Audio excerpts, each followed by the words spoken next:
de Lucas, capítulo 23. Lucas, capítulo 23.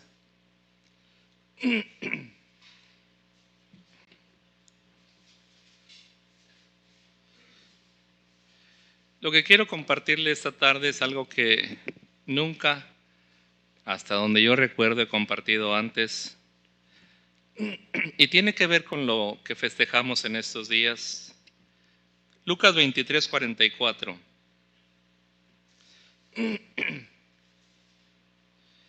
Está el Señor Jesucristo en la cruz y estaba muriendo. Hay varias cosas que Él dijo en la cruz del Calvario. Pero después que se dirigió al ladrón, en el versículo 44, mire lo que dice. Cuando era como la hora sexta, lea conmigo por favor. Cuando era como la hora sexta, hubo tinieblas sobre toda la tierra hasta la hora novena. ¿Desde qué horas? La hora sexta. En el día judío la hora sexta son las 12 del mediodía. Justo cuando el sol brilla en toda su fuerza, ¿verdad? Porque desde las 12 del mediodía hasta de la sexta a la novena, hasta las 3 de la tarde. Pero miren lo que pasó. Cuando era como la hora sexta, hubo tinieblas sobre toda la tierra hasta la hora novena. Y el sol se oscureció y el velo del templo se rasgó por la mitad. Entonces Jesús, clamando a gran voz, dijo: Padre, en tus manos encomiendo mi espíritu. Y habiendo dicho esto, expiró. Ahora, quiero decirle, ya usted sabe que los evangelios se complementan, que hay cosas que uno de los evangelistas dicen que otro no menciona. Porque aquí habla de dos cosas que pasaron, que fueron las tinieblas y el velo del templo que se rasgó. Pero en Mateo, como digo, los otros evangelios dicen que pasó algo más. Un terremoto. Un tremendo terremoto, que las rocas se partieron, la gente se asustó. Y pasó algo más. Muchos santos que habían muerto, muchos creyentes que habían muerto, resucitaron. 4 cosas. Ahora, no se espante. Quiero esta tarde con usted compartir una de ellas y las demás después, si Dios nos da la vida y la oportunidad. Pero las tinieblas, lo que dice el versículo 44, cuando era como la hora sexta, hubo tinieblas sobre toda la tierra ¿hasta dónde? Hasta la hora novena. Centrémonos en ello y obtengamos alguna bendición de ahí, alguna reflexión, por supuesto, con el respaldo bíblico. Y la pregunta primera que surge de ahí cuando uno lee eso es: ¿por qué hubo tinieblas en la tierra? Bien, hay 2 cosas de manera especial que le diré con un, por supuesto, respaldo bíblico. ¿Sabe que la tierra reacciona, hermanos? La tierra reacciona. La Biblia dice que cuando Caín mató a Abel, Dios le dijo a Caín: ¿qué has hecho? La sangre de tu hermano clama a mí desde la tierra. Fíjese, ¿qué hiciste? Capítulo 4 de Génesis. La sangre de tu hermano clama a mí desde la tierra. Dice también la Escritura, en otro pasaje, que un día en la vida del rey David, en el segundo libro de Samuel, capítulo 21, no lo vamos a ver ahorita, yo espero que lo haya leído antes, y algunas veces lo he mencionado aquí, algunas pocas veces, pero si usted quiere leerlo detenidamente en su casa, puede hacerlo. Capítulo 21 de primero de Samuel dice, de segundo de Samuel, perdón, para los que toman nota, segundo de Samuel 21, dice que hubo hambre en la tierra. Y David clamó a Dios y le preguntó: ¿por qué hay hambre en la tierra? Y Dios le respondió que era por causa de la sangre de los gabaonitas, que fue derramada injustamente por Saúl. La historia corta, si usted se acuerda, es que cuando Josué estaba conquistando la tierra después de Moisés, los gabaonitas, viendo que arrasaban con las ciudades, con Jericó y Jai y todas las demás, tuvieron miedo. Y como sabían que iban a conquistar toda la tierra conocida, fingieron. ¿Se acuerda? ¿Cuántos lo recuerdan? Para saber qué terreno piso. Fingieron, se vistieron de harapos y su calzado y pan mohoso en sus loncheras o como le llamaran. Y cuando llegaron con ellos les dijeron que iban de lejanas tierras y todo eso, y les dijeron que querían hacer paz con ellos y hicieron un pacto. Josué se dejó engañar, fue engañado. Y los ancianos, los líderes de Israel, hicieron un pacto con ellos. Ahora, el punto aquí, no puedo entrar en detalle sobre todas las cosas, es que engañados o no, los pactos para los israelitas eran cosas muy serias delante de ellos. Uno no podía violar un pacto así como así. Así que hicieron un pacto. Después se dieron cuenta que los habían engañado y como castigo los hicieron sus siervos, cargadores de agua y iban y traían la leña y todo eso. Así que bueno, no se quedó la cosa tan simple, ¿verdad? Pero se libraron de la muerte. Cuando Saúl se enteró de eso, llevado de un celo falso, irracional, hizo una matanza. Y entonces la tierra reaccionó. Ese es el punto. La tierra reaccionó y no dio su fruto. Y cuando David le pregunta a Dios, ¿por qué esta sequía? ¿Por qué la tierra no produce fruto? Y Dios le dijo, es por esa sangre, porque violaron un pacto, ¿me entiende? Y eso es delicado delante de Dios, los votos, los pactos, es cosa muy seria. Y entonces Dios le dijo lo que tenían que hacer, lo recuerda, no voy a entrar en esos detalles. Insisto, si usted quiere saber qué pasó, cómo fue toda la historia, segundo de Samuel 21, le dijo lo que tenían que hacer y cuando lo hicieron y hubo una consecuencia, un juicio sobre eso, dice la Biblia que la tierra descansó. El asunto se acabó, hubo una compensación, muy seria también, por supuesto. Es que la tierra reacciona. El Nuevo Testamento en el libro de Romanos, capítulo 8, 22, dice que la creación misma está con dolores de parto. La tierra reacciona, hermano, cuando hay injusticia. Los temblores que suceden, y no voy a entrar ahorita en el asunto del terremoto, pero lo que le digo en un principio es que la tierra reacciona, la creación reacciona. ¿Y qué estaba sucediendo ese día del Gólgota y a la cruz del Calvario? Estaba ocurriendo una injusticia. La gente pidió que se le entregara un cordero inocente y lo presionaron a Pilato. Usted recuerda bien la historia. Y él quería soltar a Jesús, dijo, no hallo ningún mal en él. La esposa de Pilato le dijo, no tenga nada que ver con este justo. Pero Pilato se dejó presionar por cuestiones políticas. Él sabía que por envidia lo habían entregado, pero se los entregó, sabiendo que era inocente. Y estas gentes, sin que Jesús les hubiera hecho nada malo, sino bienes, porque dice la Biblia que anduvo en este mundo haciendo bienes y sanando a todos los oprimidos por el diablo, pero con ese odio imposible de entender, hermano, pidieron la vida de Jesús. ¿Qué haré de Jesús llamado el Cristo? Crucifícalo, gritaron. Y entonces la tierra reacciona y es como si Dios hubiera apagado la luz de la creación, porque dice la Biblia que el sol se oscureció. Pero cuando el sol se oscurece, hermano, es como si se avergonzara de lo que estaba sucediendo ahí. Porque no solo fueron judíos, hermano, también hubo gentiles ahí. Y la tierra se oscureció durante 3 horas. Si de repente alguien piensa, no sería un eclipse, pero usted sabe cuánto duran los eclipses, ¿verdad? Unos segundos. Y le diré algo, mientras estudiaba sobre este asunto, los historiadores dicen, no había un eclipse porque había luna llena durante la Pascua en Jerusalén. No había un eclipse, lo que sucedió fue algo totalmente sobrenatural y la oscuridad vino.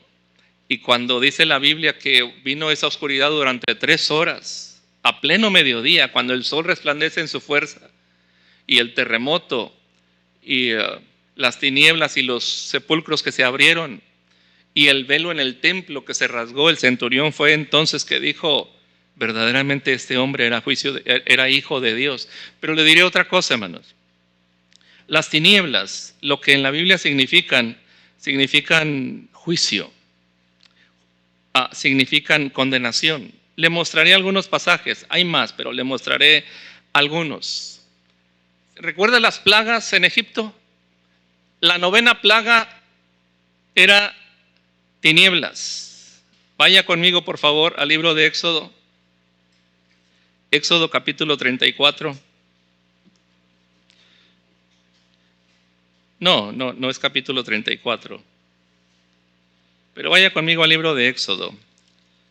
Ahí antes del capítulo 12. No anoté el pasaje, pero lo va a encontrar conmigo. Donde están las plagas. De hecho, fue la última plaga antes de la muerte de los primogénitos. Capítulo 10. ¿Ya lo halló?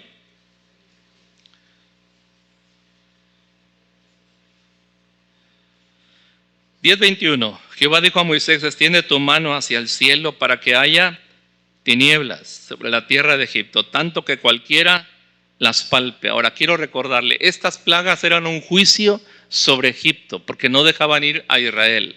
Lo tenían esclavizado y no querían dejarlos ir.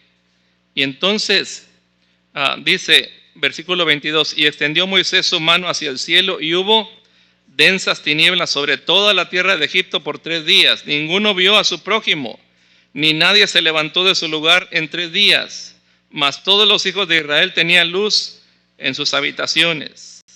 Y entonces Faraón endureció su corazón y no quiso dejar libre a Israel. Y enseguida vino la muerte de los primogénitos. Era como el preludio.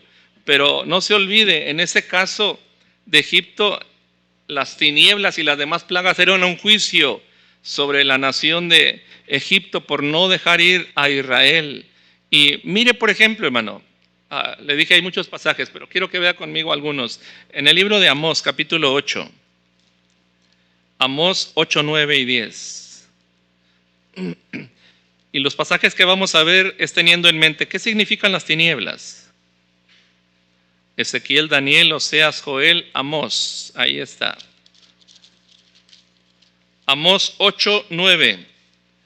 Acontecerá en aquel día, dice Jehová el Señor, que haré que se ponga el sol a mediodía y cubriré de tiniebla la tierra en el día claro, y cambiaré vuestras fiestas en lloro y todos vuestros cantares en lamentaciones, y haré poner cilicio sobre todo lomo y que se rape toda cabeza, y la volveré como en llanto de unigénito y su postrimería como día amargo. Dios está aquí hablando de un juicio, y parte del juicio dice que a pleno mediodía haré que se ponga el sol, ahí dice a mediodía, y cubriré ¿qué? De tinieblas la tierra. Las tinieblas implican en la Biblia juicio. Ahora mire, por ejemplo, en Apocalipsis hay varios pasajes, pero mire uno en Apocalipsis 16, 10. Apocalipsis 16, 10.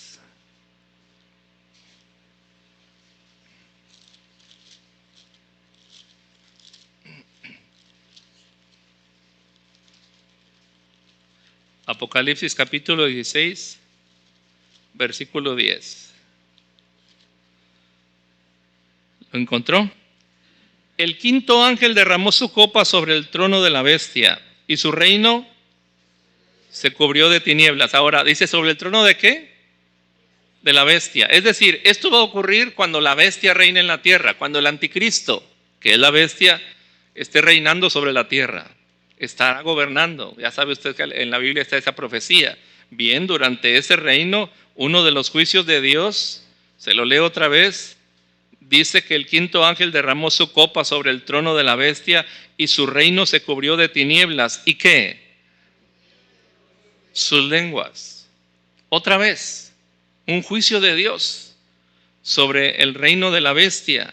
Oscuridad, hermanos, es parte de la ira y juicio de Dios. Y le diré algo, ¿qué estaba pasando en el Calvario?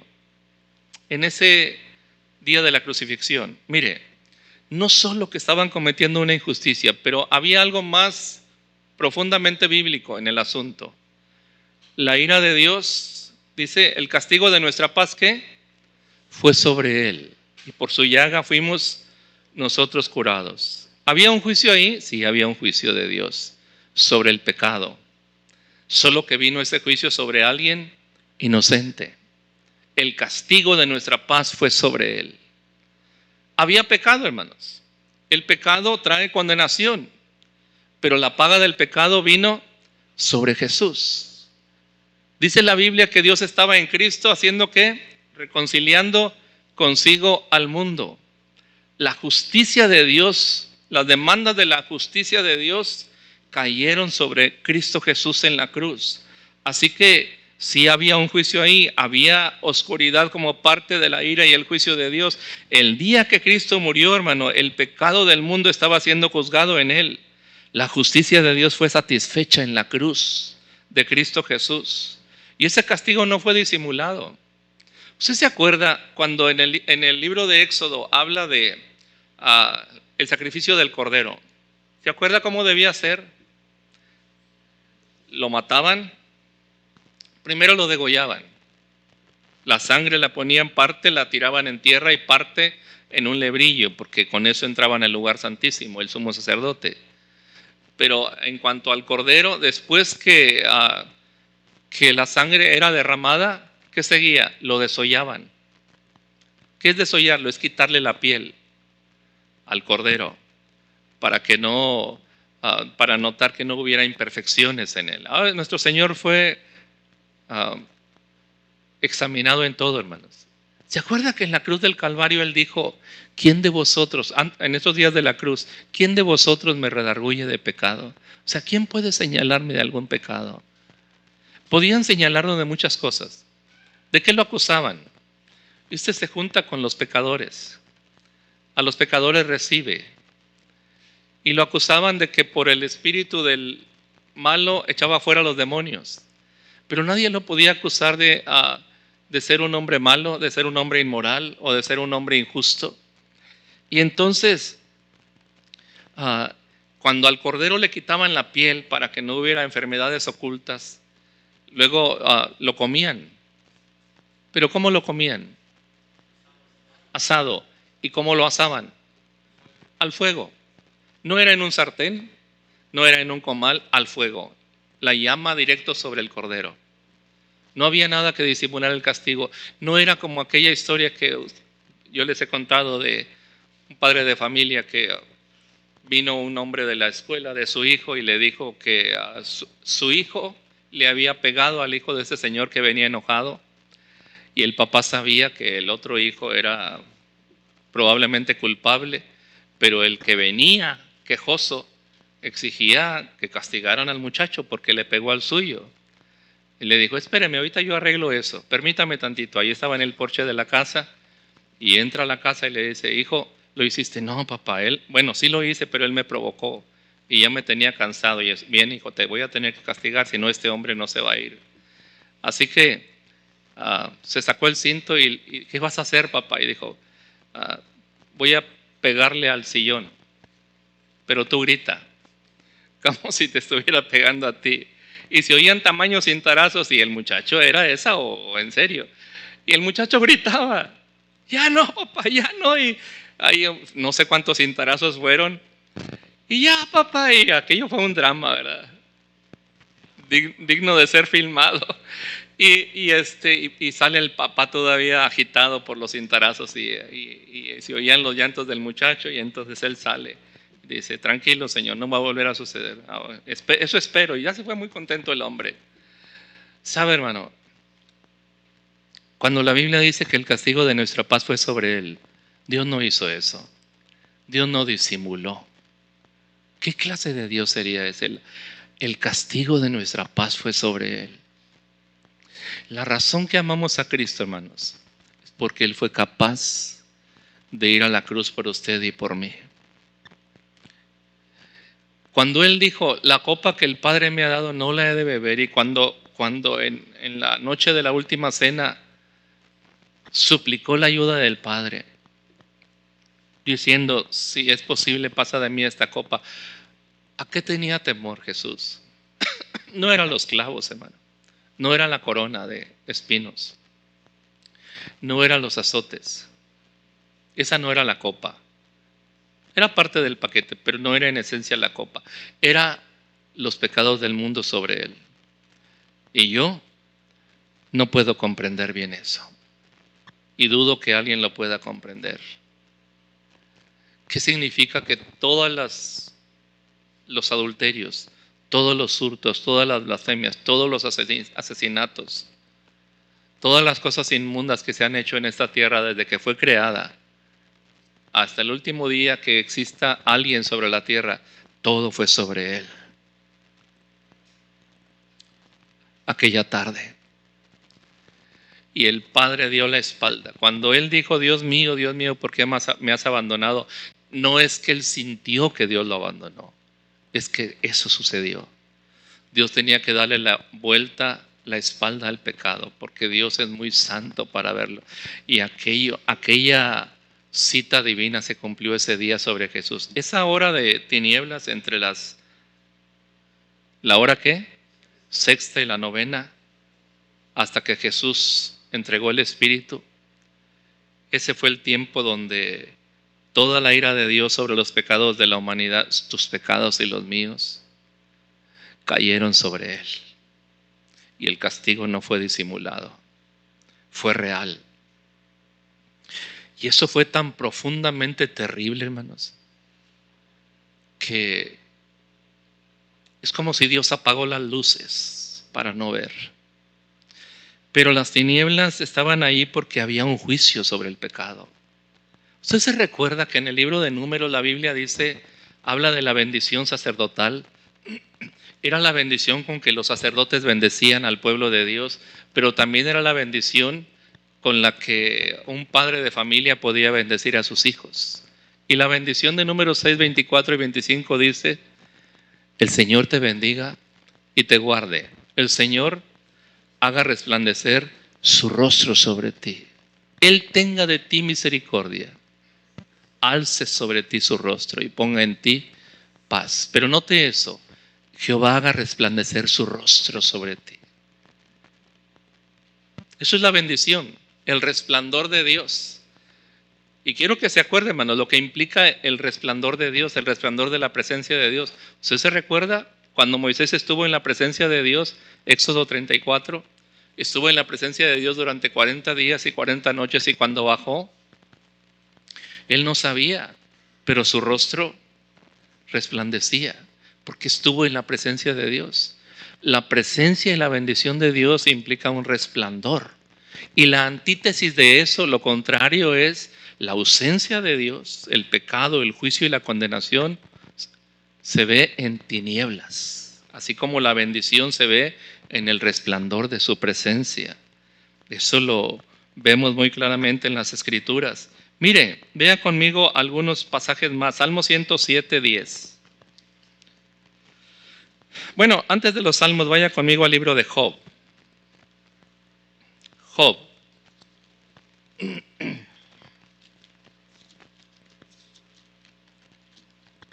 ¿Dónde está Job? Antes de los salmos. Capítulo 3. Si usted ve, yo creo que la mayoría de las Biblias, ¿cómo se titula ese capítulo? ¿Qué título hay arriba del 3? Job maldice el día en que nació. Ahora, ¿cómo es que Job maldice ese día? Sígame ahí. Después de esto abrió Job su boca y maldijo su día. Y exclamó Job, note y ponga atención, y dijo: pero es que el día en que yo nací, la noche que se dijo varón es concebido, sea aquel día sombrío. Eso es la maldición, hermano. Y no cuide de él Dios desde arriba, ni claridad sobre él resplandezca. Aféelo, ¿qué cosa? Tinieblas y sombra de muerte. Repose sobre él nublado, que lo haga horrible como día caliginoso. Ocupe aquella noche la oscuridad. Ahora, si alguien dice, claro, la noche es la oscuridad, pero hermano, ¿no se ha fijado que hay noches muy claras donde la luna es hermosa y las estrellas? Pero esa noche no. La maldición tiene que ver con las tinieblas, hermano. ¿Qué le acabo de decir? ¿Qué frase le acabo de decir? La maldición en la Biblia tiene que ver con las tinieblas. ¿Lo duda? Déjeme mostrárselo. Ya no leemos ahí. Ahora vayamos al Salmo 107, del 10 al 12. Salmo 107, del 10 al 12. Algunos moraban ¿dónde? En tinieblas y sombra de muerte, aprisionados en aflicción y en hierros. Es la condenación, el camino donde andábamos, hermano. ¿Por qué? Por cuanto fueron rebeldes a las palabras de Jehová y aborrecieron el consejo del Altísimo. Por eso quebrantó con el trabajo sus corazones. Cayeron y no hubo quien los ayudase. Pero al principio, como dice de ellos, moraban ¿dónde? En tinieblas, en sombra de muerte. Eso es lo que implica, hermanos, la condenación, el juicio de Dios sobre sus vidas por cuanto fueron rebeldes. Ahora, quiero que note Isaías 9:2, ahí enseguidita, Isaías 9:2.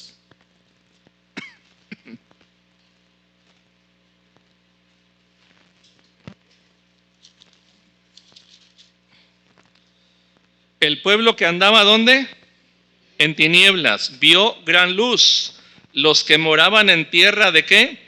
Sombra de muerte, luz resplandeció sobre ellos. ¿Nota la diferencia? Vivíamos en la condenación, pero su amor nos sacó.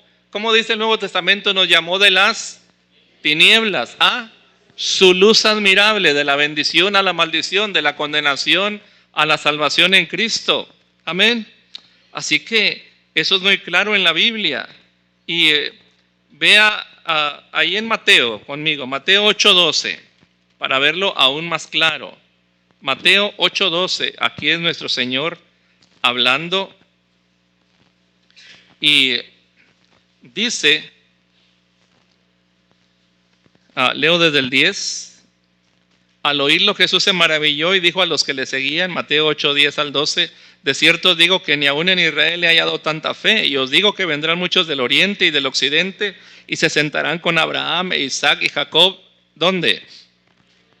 Mas los hijos del reino serán echados ¿a dónde? A las tinieblas de afuera. Ahí será el lloro y el crujir de dientes. Mire cómo le llama las tinieblas de afuera. ¿Qué será eso? Es la condenación, hermano. El juicio de Dios sobre sus vidas. Mismo Evangelio de Mateo, capítulo 22, versículo 13. 22:13. Es la parábola de la fiesta de bodas. No la voy a leer toda, pero dice desde el versículo 11: entró el rey para ver a los convidados y vio ahí a un hombre que no estaba vestido de boda. Mateo 22:12. Y le dijo: amigo, ¿cómo entraste aquí sin estar vestido de boda? Mas él enmudeció. Entonces el rey dijo a los que servían: atadle de pies y manos y echadle en las tinieblas de afuera. Ahí será el lloro y el crujir de dientes. ¿Se da cuenta lo que en la Biblia significan las tinieblas? Es la condenación, el juicio de Dios. Y eso está muy claro en la Biblia. Mire lo que dice Lucas 22:53. Lucas 22:53.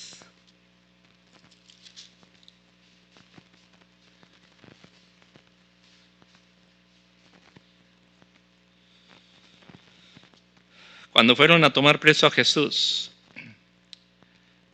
leo desde el 52, y Jesús dijo a los principales sacerdotes, a los jefes de la guardia del templo y a los ancianos que habían venido contra él, como contra un ladrón habéis salido con espadas y palos, habiendo estado con vosotros cada día en el templo, no extendisteis las manos contra mí, mas esta es vuestra hora. ¿Y qué más?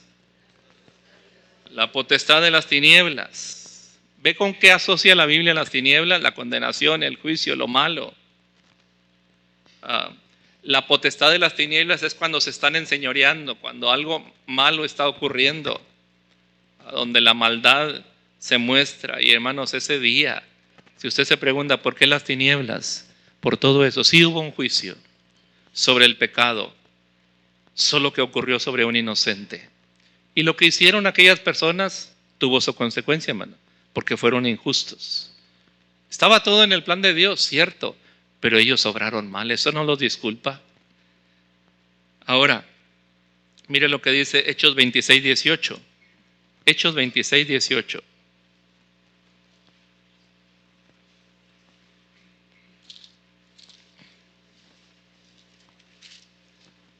¿Lo halló? Cuando Dios envía a Saulo para que se convierta en el apóstol Pablo. Leo desde el 16, Hechos 26, 16 al 18. Pero levántate y ponte sobre tus pies, porque para eso he aparecido a ti, para ponerte por ministro y testigo de las cosas que has visto y de aquellas en que me apareceré a ti, librándote de tu pueblo y de los gentiles a quienes ahora te envío, para que abras sus ojos, para que se conviertan de las tinieblas a la luz y de la potestad de Satanás a Dios. Lo ve de la condenación a la salvación, del juicio a la bienaventuranza. En Efesios 6:12, ahí enseguida, Efesios 6:12, cuando hablan de nuestra armadura espiritual y de que contra quién es nuestra lucha, ¿qué dice? Porque no tenemos lucha contra sangre y carne, sino contra principados. ¿Contra quién más? Potestades. Y ahí está, hermano, contra los gobernadores de las tinieblas de este siglo, contra huestes espirituales de maldad en las regiones celestes. Pero note, gobernadores de las tinieblas. Eso es lo que dice la Escritura. Mire, ahí enseguida, Colosenses 1:13, por favor. Colosenses 1:13.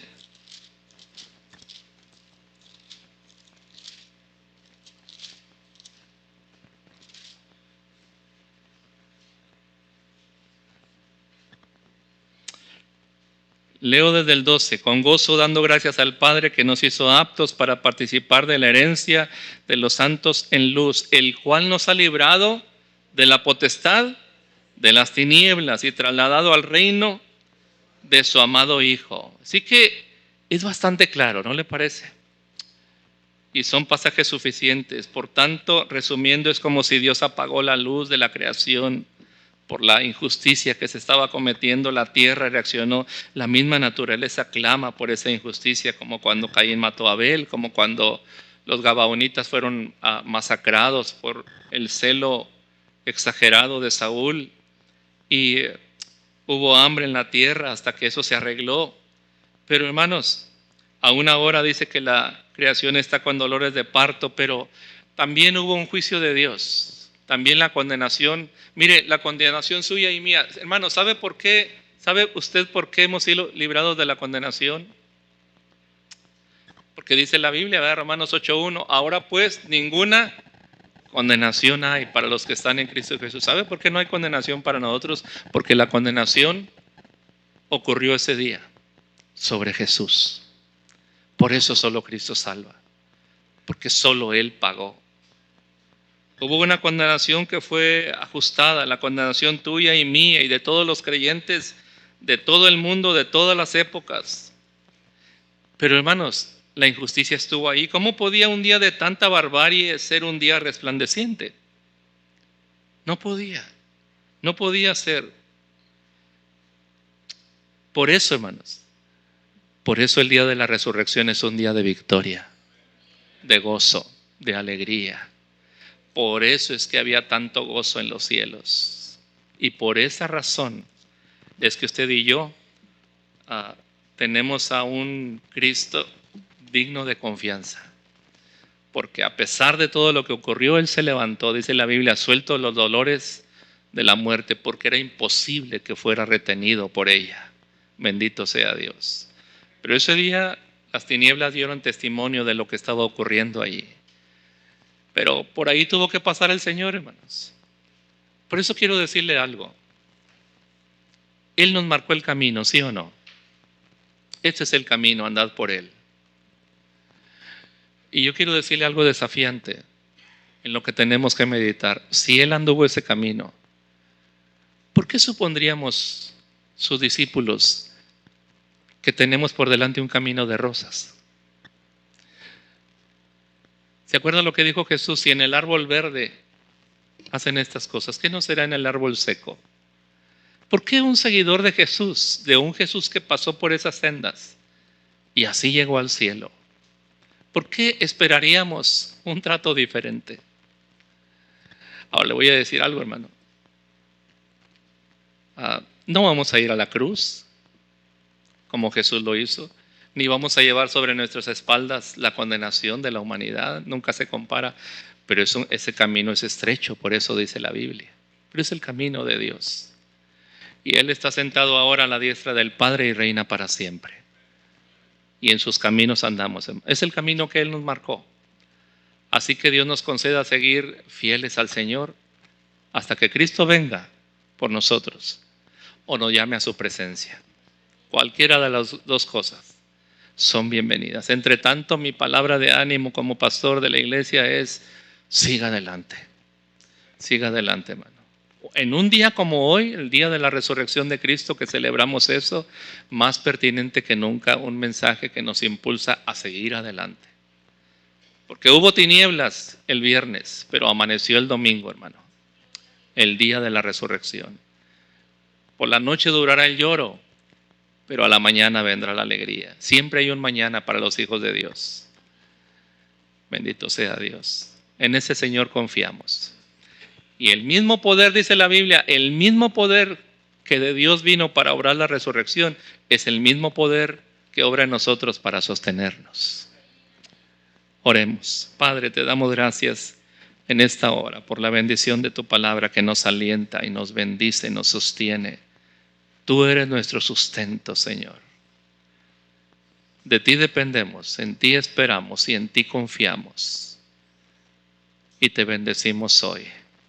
Ayúdanos, Señor, anímanos para seguir siendo fieles a ti y compartiendo con los demás tu bendita palabra, el mensaje del Evangelio. Sigue usando tu iglesia, Padre Santo, en el nombre precioso de Jesús. Amén.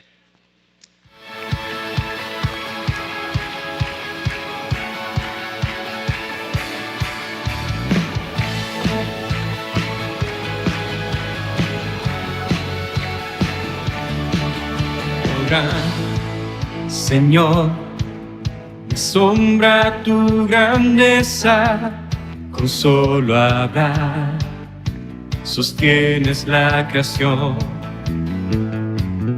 Harás cumplir siempre todos tus planes para traer la gloria para ti y la gloria